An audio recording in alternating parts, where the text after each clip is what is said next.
आप देख रहे हैं इंडिया न्यूज़ 16, जहां जाए सच के साथ।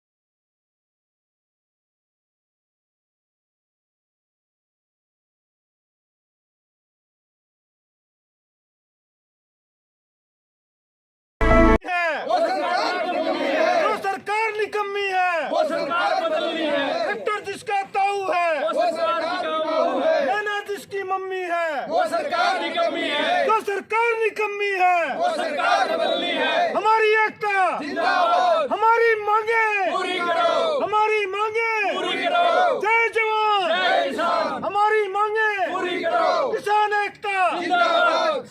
कट्टर जिसका ताऊ है, वो सरकार निकाऊ है। कट्टर जिसका ताऊ है, वो सरकार निकाऊ है। नन्ना जिसकी मम्मी है, वो सरकार निकम्मी है। जो सरकार निकम्मी है, वो सरकार बदलनी है। हमारी मांगे पूरी करो, हमारी मांगे पूरी करो। जय जवान जय किसान, जय जवान जय किसान, इंकलाब जिंदाबाद। आप सरपंच रह चुके हैं जी, तो आज आपका क्या कहना है? ये प्रेस कॉन्फ्रेंस की गई है यहाँ, काफ़ी यहाँ प्रेस मीडिया के साथ ही, तो क्या कहना चाहोगे? सबसे पहले तो आप सभी का बहुत बहुत धन्यवाद, आप जो मेरे गांव में आए। और मेरे गांव के हालात में बहुत बार सोच के रह गया था, लेकिन अब बहुत ज़्यादा अति होने के कारण मैंने आप सबको बुलाया। और इसलिए बुलाया कि देश दुनिया को पता चले कि भाई ये सरकार कैसी है और क्या से क्या हो रहा है। अब इस मामले में देखो, ये माइनिंग का जो मामला है मेरे गांव का, इस मामले में किसी का दामाद इन्वॉल्व है, पॉलिटिक्स कलेक्शन है, किसी का कोई इन्वॉल्व है, तो उनकी पावर के कारण मतलब सरकार का सीधा सीधा हाथ हो गया। तो सरकार का सीधा हाथ है तो मतलब गांव को बर्बाद करने के लिए थोड़ी ना है, ये तो मेरे गांव को बर्बाद कर रहे हैं। अब माइनिंग देखोगे, उसकी खुदाने की मेरे ख्याल से इनकी जो लीज की वो दे रखा था वो 11 हेक्टेयर थी। अब ये उससे ज़्यादा 21 में खोद रहे हैं। वो किस लिए खोद रहे हैं भाई? एक तरफ होता है कि भाई काला धन लेके क्या आएंगे, तो काला को खुद कर रहे हैं। यानी कि गांव की जो लीज की जमीन बताई जो आपने, वो उससे एक्स्ट्रा इन्होंने खुदाई शुरू कर दी। गांव मतलब ये इनको कोई खौफ नहीं है, कोई डर नहीं है। कहने का मतलब ये है कि जबरदस्ती खोद रहे हैं गाँव से ऊपर को। ये तो जी वो सेंसा हो गए, जो चाहते हैं वो करते हैं। लीज पे कुछ टाइम के लिए दिया था, वो टाइम बढ़ गया, कोई बात नहीं है, लेकिन जो लीज पे दिया था उसी को तो पाड़ने का हक था इनका। अब उससे ज़्यादा पाड़ रहे हैं और उसके बाद बोल रहे हैं कि हमको तो आगे से परमिशन मिल गई। वो परमिशन कहाँ मिली है, किसने दी है, वो आपको भी दिखा दो भाई, कोई लेटर वगैरह तो होगा। और इस मामले में यदि मैं आवाज़ उठा रहा हूँ भाई, मैं खुद कह रहा हूँ, दूसरे की नहीं कह रहा। यदि मैं गलत हूँ तो मेरे को सजा मिलनी चाहिए। यदि ये मामला गलत है तो बताओ मेरे को, कौन इसके खिलाफ, कौन माइनिंग के खिलाफ कौन बोलेगा? कोई है बोलने वाला? कोई नहीं है। क्यों नहीं है? सरकार इन्वॉल्व है। जब तक सरकार साथ रहेगी तो अधिकारी तो कठपुतली बन रखे हैं और मिली भगत से काम चल रहा है सारा। तो इस माइनिंग की वजह से और क्या समस्या आ रही इस है? माइनिंग सड़क ब्लॉक बता रहे इसकी माइनिंग की वजह से मेरे गांव से लिंक रास्ता था 15-20 गांव का, ठीक है जी। वो ख़त्म कर दिया। पिचोप्पा से होता हुआ निकलता था, सीसवाड़ा, तिवाड़ा, मेढ़ा और बिरी और दादरी, यहाँ से बस भी लगी हुई थी। वो बस भी बंद होगी, कहाँ से जाएगी बेचारी जब रास्ता ही नहीं है। वो रास्ता खुदाई हो गया तो ये प्रशासन भी कुछ नहीं कर रहा।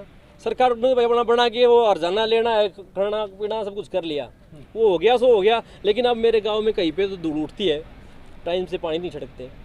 दूसरी बात ये है, कहीं भी ये बोलते थे भाई पक्का माड़ में तो दुनिया वो करे ना, तो कहीं किसी का बिल काट दे, सीधा ही दे रहे हैं जो कुछ दे रहे हो। अरे खुद पिचोप्पा का छोटो, दूसरा काम कोई पाट लिया, कोई रास्ते का समाधान नहीं है। दूसरे हमको 16 किलोमीटर का चक्कर काट के आना पड़ता है, जबकि वो हमारा 3 किलोमीटर का था। अब 13 किलोमीटर का तेल ज़्यादा बड़ा है कि मैं सरकार ने तेल भी फालतू महंगा कर दिया। तो इसमें अब और क्या कहना चाहोगे? प्रशासन सरकार मिली हुई है, क्या लगता है आपको? वही कह रही, एक के थाली के चट्टे बट्टे हैं सारे। सरकार भी मिल रही है, प्रशासन भी मिल रहा है, और मैं तो ये कहूँगा जी वो नहीं आ रही दाल काले नहीं पूरा सिस्टम में कालो हो रहा है। तो कुछ 35 करोड़ रुपए समथिंग सुनने में आया, अपना ITI इसके वगैरह लगाई जी थी, उसके पैसे जो वो जो RTI लगाई थी वो हमारे प्रिय दादाजी सुमेर सिंह थे, वो एक्सपायर हो गए, उनके बेटे हैं उन्होंने अब कार्रवाई कर रखी है। तो 17 करोड़ समथिंग तो इनका निकल चुका है। अब वो 21% उनका ब्याज लगा के वो 35 करोड़ के लगभग होगा इनका। और वो 35 करोड़ के चक्कर में तो यूँ सोच लो पूरी सरकार यहीं झुक रही है। हरियाणा में आप कहीं भी जाओ, पिचोप्पा के अंदर जो धांधली चल रही है वो आपको हरियाणा में कहीं नहीं मिलेगी। हरियाणा में स्पेशल और स्पेशल क्या है कि खाने का मोटा पैसा कहाँ मिलता है वो जगह देखते हैं। पिचोप्पा कला में वो मोटा सिस्टम है, यहाँ पे 3-3 माइनिंग होगी। और जिस धाम बैठे हैं ये तो सबका बाप है।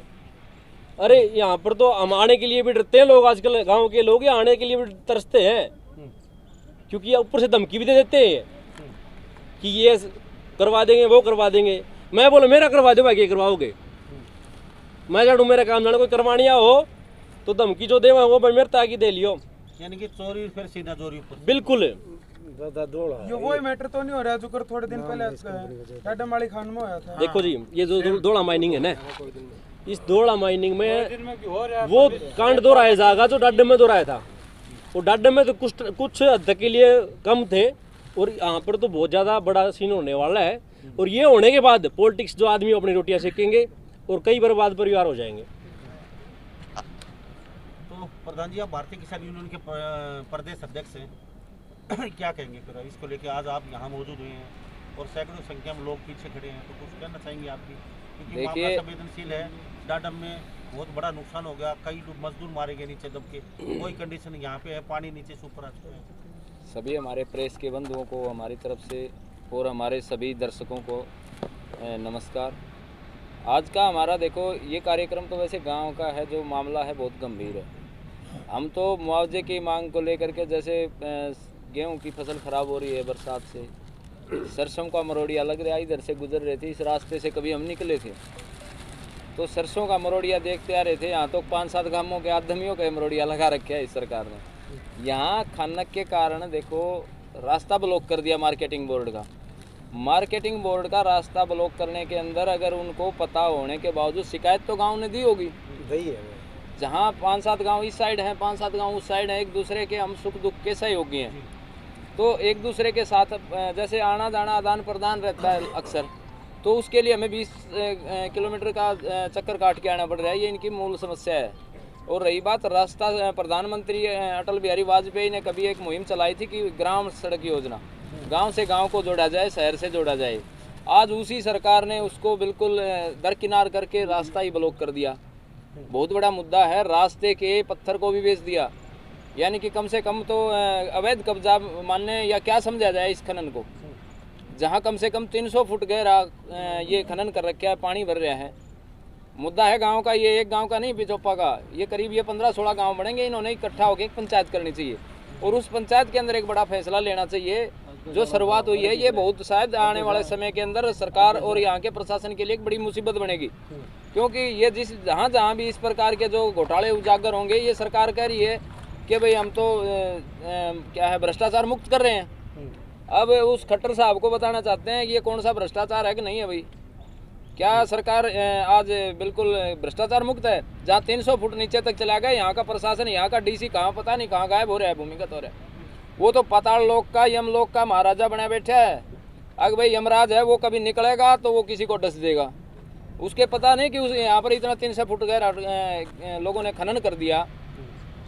भाई प्रशासन की भी जिम्मेवारी बनती है, लेकिन गांव वासी इसके लिए अब स्टेप उठाएंगे ना, तो ऐसी कोई बड़ी चीज़ नहीं है कि जो सरकार है ना, सरकार गांव से चलती है, गांव से बढ़ के सरकार नहीं है, सरकार यहीं से बढ़ के जा रही है। यहाँ का विधायक है, जनप्रतिनिधि है, उसको पता होगा। यानी कि ये खनन माफिया है, ये बड़ा है, सरकार के दिशा निर्देश पे चल रहा है, सरकार की सह के अंदर काम हो रहा है। ऐसा नहीं है कि कोई अचानक कोई छोटे मोटे ठेकेदार नहीं कर रहे ये काम, ये सरकार के आदमी हैं वही तो कर रहे हैं। और इसके लिए सभी ग्रामीणों को, यानी कि जो 10-15 गांव हैं, इनको सबको आगे आना पड़ेगा। अगर इसका समाधान चाहते हैं तो हमें एकजुटता दिखा करके इस मामले को अगर सब साथ देंगे ना, तो इसका समाधान निश्चित तौर पे निकलेगा। और इसका जिसने इसका अपराधी है, जिसने ये अपराध किया है, उसने दंड भी भुगतना पड़े। जैसे डांडम के अंदर हुआ, पूरी भारत सरकार के अंदर एक खलल मची थी कि डांडम के अंदर इतना बड़ा हादसा हो गया जहाँ 15-20 आदमी गुजर गए। एक हादसे के कारण देखो कितना हाईलाइट मामला हुआ। ये होने वाला क्या पता कब क्या हो जाए। जहाँ 300 फीट नीचे जाके पानी निकल रहा है वहाँ हमने देखा है, हम तो नहीं बल्कि अचंभा हो गए। यहाँ आदमी खड़े देखे कि भाई ये मामला क्या है, इतने आदमी खड़े हैं, क्यों आ रहे हैं। ये खबर है, देखो बहुत खबर खास है। अगर सरकार के अंदर कहीं जमीर जिंदा है ना, तो ऐसे मामलों के अंदर अगर पारदर्शिता नहीं आएगी तो सरकार के ऊपर विश्वास कौन करेगा। ये सरकार बेच रही है, सीधी बात है। और कभी पढ़ा करते हैं कि अरावली की पहाड़ियाँ हैं हरियाणा के अंदर, अगर ये 300 फुट गहरी खुद की, तो अरावली की पहाड़ियाँ आने वाला हमारा भविष्य कहाँ देख पाएगा भाई। यहाँ तो पत्थर क्या कंकर भी नहीं मिलेंगे। ये 20 साल के अंदर तो शायद यहाँ से मेरे ख्याल से मिट्टी भी नहीं छोड़ेंगे। तो इसके ऊपर सरकार का अगर कहीं भी पारदर्शिता के अंदर अगर अपने दावे ठोकती है नहीं, ये खोखले दावों से कुछ नहीं। जहाँ जी हम पूछना चाहेंगे, डाडम पहाड़ में जो मजदूर दबके जिनके जो गुजर गए उनको 25 लाख रुपए देके खुर्दमुद कर दिया, तो आपको लगता है यहाँ को कार्रवाई हुई? क्योंकि आप आवाज़ उठा रहे खनन माफियाओं के खिलाफ, चाहे वो खनन माफिया हो, चाहे हीरा माफिया हो, चाहे कोयला माफिया हो, चाहे वो कोई भी माफिया हो। माफिया बहुत ताकतवर होते हैं और सरकार कहीं न कहीं उनके प्रेशर में होती है। आज से किसी माफिया की सज़ा नहीं हुई है, तो आपको क्या लगता है ये सज़ा होगी जो आप मांग उठा रहे हैं? क्योंकि माफिया और सरकार का कहीं न कहीं तालमेल होता है। दुर्भाग्य तो यही है, जहाँ घटना घटती है, घटना के अंदर कुछ न कुछ घटित होता है और उसके अंदर जो आदमी जैसे उसके शिकार होते हैं, उसके पीछे जो खड़ा होता है ना, वो कमजोरी दिखा देते हैं। अगर यहाँ पर सभी गांव, अगर ये 15-16 गांव खड़े हो जाएं, सरकार इनसे ऊपर नहीं है, ये एक फैसला ले लें। जैसे हमारे दादरी के अंदर पानी की समस्या है बहुत बड़ी, 20 गांव ने फैसला ले रखा है भाई हम नैना चौटाला या दुष्यंत चौटाला या खट्टर को नहीं घुसने देंगे दादरी के अंदर। छोटी चीज़ नहीं है, वो फैसला है बहुत बड़ा। सीवर का पानी पिला रहे हैं। अगर ये गाँव 17-18 खड़े हो गए तो उरे के दोबारा आ जाएगी नैना।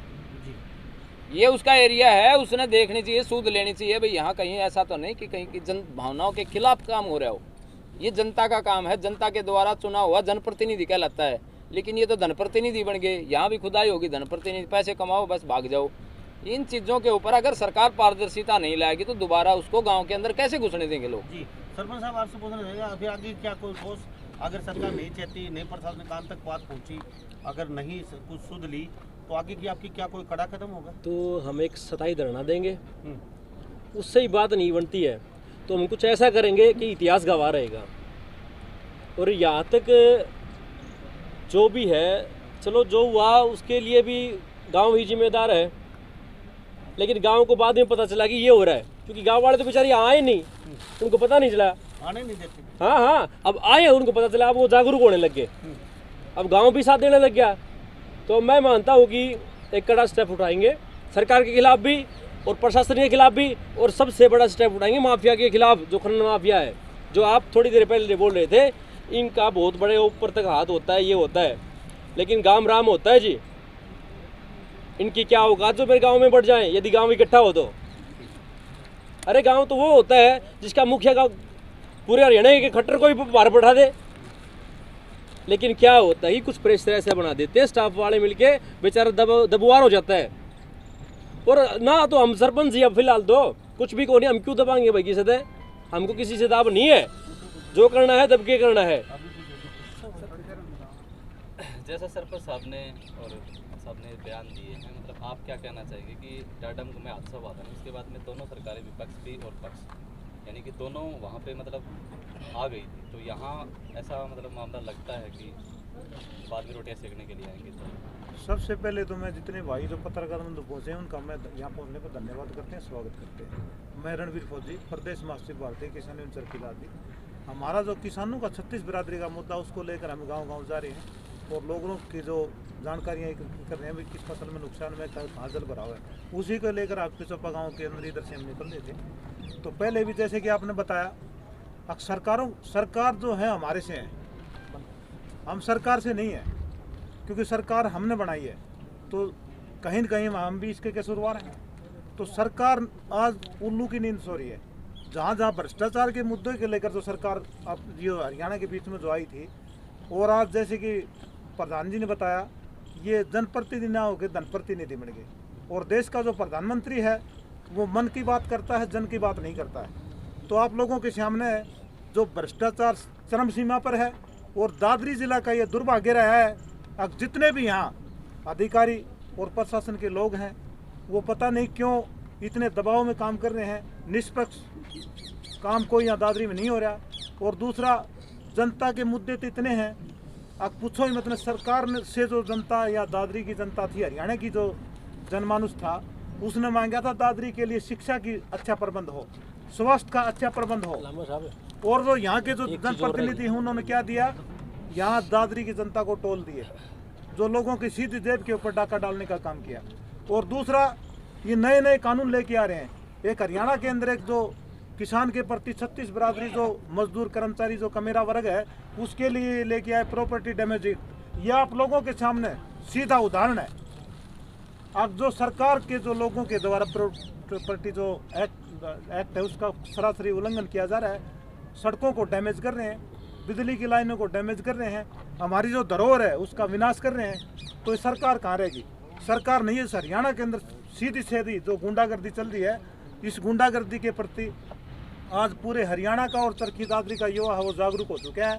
और अपने हकों की जो लड़ाई है वो अगर सरकार और प्रशासन नहीं देता है तो आने वाले समय में जो हमारे जिन लोगों ने देश के लिए अपना खून का कतरा कतरा बहा दिया, आज ये अपने हकों के लिए रोडों पर आएंगे और सरकार की जो मुश्किलें हैं और प्रशासन की वो खड़ी होंगी। या तो सरकार बहुत जल्दी ये जितने भी दर्जन भर गाँव हैं इनकी समस्याओं पर तुरंत जो है अंकुश लगाए, जो गलत काम हो रहे हैं, जो अवैध माइनिंग वगैरह हो रही है और जो लोगों का जीना दुश्वार हो रहा है। नहीं तो आने वाले समय के अंदर बहुत बड़ा ताकतवर जो आंदोलन यहाँ से उभरेगा और सरकार की नाक में दम हो जाएगा और सरकार ने नाकों चने जो है चबाने पड़ेंगे। सब क्या कह रहे थे आप? मैं ये कह रहा था कि दूसरी बात देखो, ये जो गांव का जो कुछ परसेंटेज होता है, गांव के लिए विकास कार्यों के लिए जो होता है वो 10% भी नहीं डाल रहे। ये सरासर दादागिरी है। अरे कम से कम गांव के विकास के लिए तो डाल देते, कम से कम वो भी नहीं डाल रहे। इतनी बड़ी दादागिरी तो हमने तो देखो अब सहन नहीं होगी, 1% भी नहीं होगी। या तो वो जो गांव का बनता है उसकी पंचायती अकाउंट में डालो, और या ये सारा ढमढमा जो है अपना बंद करने की तैयारी कर लो। वही हम तो सीधी साफ सुथरी बात बोलना, हाँ तंग आके और कत्ती न्यून वाले आत्महत्या कर नहीं सकते, लेकिन करवास कहाँ? यानी कि सरकार और प्रशासन कानून से भी हर चीज से, अब हम हर चीज से तंग आ चुके हैं। हर जगह जाके देख लिया। अब हम सीधा सीधा खनन माफिया ये बोल रहे हैं भैया तुम्हारा इलाज कर देना, हम थारा इलाज करांगा। साफ सुथरी बात यही है। सरपंच साहब, एक प्रश्न मेरा ये रहेगा, जैसे खनन वो डाडम के अंदर हुआ था तो उसके बाद में जो कंपनी थी ना, उसके कुछ लोग सामने आए थे कि अगर ये बंद हो जाएगा तो यहाँ के लोगों की रोजी रोटी छीन जाएगी। देखो, तो यहाँ पे भी अगर आप अनशन करोगे, देखो आपका सवाल जवाब सही है, लेकिन एक चीज करो, आप जो सारा सिस्टम है वो लीगल करो। रही दूसरी बात, डाडम के अंदर डाडम की एकता है, यूनियन है, वहाँ पे सारे डाडम के आदमी काम करते हैं। मेरे गाँव में मेरे गाँव के 20% आदमी काम करते हैं, सारे बाहर के हैं। तो 20% को तो वैसे भी लीगल चलेगा तो होगा, काम मिलेगा। दूसरी बात, ये तो जो वो बोलते हैं ना एंटी पार्टी जो भी किसी की भी होती है, अरे आज तक अब कांग्रेस की सरकार नहीं है, वो अपनी अपनी रोटियां सीखने में रहते हैं। अरे अब किसी को भी साथ आना चाहिए, क्योंकि ये सरकार ऐसा कर रही है तो अपोजिट पार्टी को भी साथ आना चाहिए। अभी विपक्ष से नहीं करेगा तो हम तो छोटी मोटी चीज़ है जी। बाकी दुखी हो रहा है तो गरीब आदमी बहुत बड़ी बुद्धुआ देता है, और तंग आया आदमी बहुत कुछ कर रखा है। तो हम तंग आ रहे हैं और बिल्कुल कुछ क्या होगा। ठेकेदार साहब क्या कहोगे आप? मैं ये कहना चाहता हूँ जी, यहाँ डोला माइनिंग कंपनी 2016-17 में आई थी। उसके बाद यहाँ नाजायज पहले ठीक चला, फिर ये नाजायज माइनिंग करते हैं। इनका 11 हेक्टर है और ये 22-21 हेक्टर पाड़ते हैं। फिर आहिस्ता आहिस्ता इधर से ये फॉरेस्ट थी मालिकों, पहाड़ था, इधर ये पाड़ लिया इन्हें बहुत ज़्यादा। हमने जगह जगह दरखास्तें दी पुलिस में, डीसी साहब का, सीएम का, माइनिंग अफसरां का, इनकी सब मिली भगत से हमारी कहीं कुछ नहीं चली। और ये गाजियाबाद का भी अफसर आया था, बोले भाई तुम ब्लास्ट नहीं कर सकते यहाँ क्रेशर के साथ, 6 रोड इधर से हाँ सड़क के साथ। फिर भी वो लेके चला गया, कुछ उनका मेड़ तेड़ करके, यहाँ हमारी कोई सुनाई नहीं। अब आहिस्ता आहिस्ता ये रास्ता पाट दिया जो सड़क बनी थी मार्केटिंग बोर्ड की, दोबारा फिर भी बस भी आया करती, यहाँ सब होता था। स्कूल की और ये रोडवेज भी। अब ये सुनते हैं नहीं, यहाँ बड़े बड़े इन्वॉल्व हैं अफसर या राजनीतिक। तो हम बताओ क्या करें, आप जैसे क्या गए दरखास्त दे सकते हैं, मैं कौन दे ली, वो क्या मोटा माल जा रहा है इनके पास। हाँ मोटा माल जा रहा है। एक 300 सवा 300 पैसे लेते हैं, मट्टी डालते हैं आदमी। तो बहुत 500-600 गाड़ी निकले रोजाना, समझे नहीं।